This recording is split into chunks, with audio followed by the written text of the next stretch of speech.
تو نبی پاک صلی اللہ علیہ وسلم کی اطاعت کرو، میں تم سے محبت کرنا شروع کر دوں گا۔ اور یہ اصول بھی اسٹیبلش ہو گیا کہ پہلے اللہ محبت کرتے ہیں، پھر بندہ محبت کرتا ہے۔ اب ہم اس محبت کو اس مقام شدت پہ کہاں کیسے لے کے جائیں جس کا اللہ تعالیٰ ہم سے ایکسپیکٹ کرتے ہیں کہ بطور مومن والذین آمنوا اشد حبا للہ، وہ والا مقام ہم کس طرح پائیں۔ اس میں ایک چیز جو بہت ضروری ہے وہ ہے ذکر کرنے کے لیے حریص ہونا، کہ دل میں یہ تمنا ہو کہ میں بس اللہ کے ساتھ ذکر میں بیٹھا رہوں، اللہ کی یاد میں بیٹھا رہوں۔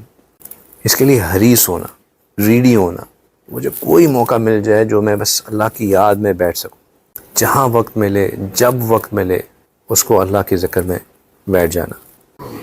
ہم رٹیں گے اگرچہ مطلب کچھ نہ ہو، ہم تو عاشق ہیں تمہارے نام کے۔ نبی پاک صلی اللہ علیہ وسلم اپنے صحابہ کو دعا دیا کرتے تھے کہ اللہ کرے کہ تمہاری زبان اللہ کے ذکر سے ہمیشہ تر رہے، جہاں جائیں اللہ کا ذکر شروع کر دیں، جہاں بیٹھیں اللہ کی بات کرنا شروع کر دیں، کوئی اور بات ہو ہی نہ۔ دیکھیں یہ جو منٹوں کا مراقبہ ہے نا، اس سے یہ تو ہم کہہ سکتے ہیں کہ جی میں مراقبہ کرتا ہوں، لیکن منٹوں کے مراقبے سے بات بننے والی نہیں ہے۔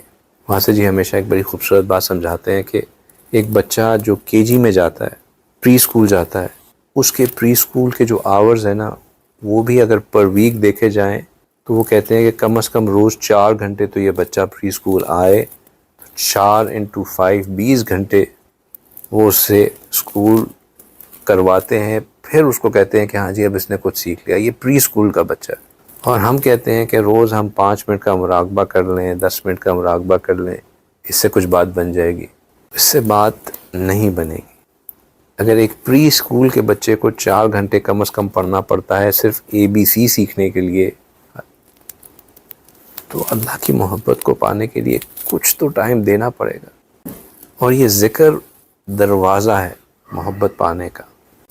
ہر بیان کے آخر میں آ کے بات یہیں ختم کرتا ہوں کہ ذکر دروازہ ہے۔ نیت یہی ہوتی ہے کہ جو پچھلی اتنی محبت کی داستان میں نے سنائی ہے، اس کو سننے کے بعد دل میں خواہش پیدا ہو کہ ہمیں بھی ایسی محبت ملے، اور یہ سوال اٹھے کہ یہ محبت میں پاؤں کیسے، تو اس کا جواب ذکر ہے۔ ذکر سے بندہ محبت پاتا ہے۔ یہ ذکر میں بیٹھنا پڑتا ہے۔ جب تک نہیں بیٹھیں گے دنیا بہت مرغوب ہے، دنیا کی محبت نہیں نکلنے دے گی۔ ذکر میں بیٹھ کر جو لطف آتا ہے وہ پھر کسی اور چیز سے نہیں آتا ہے۔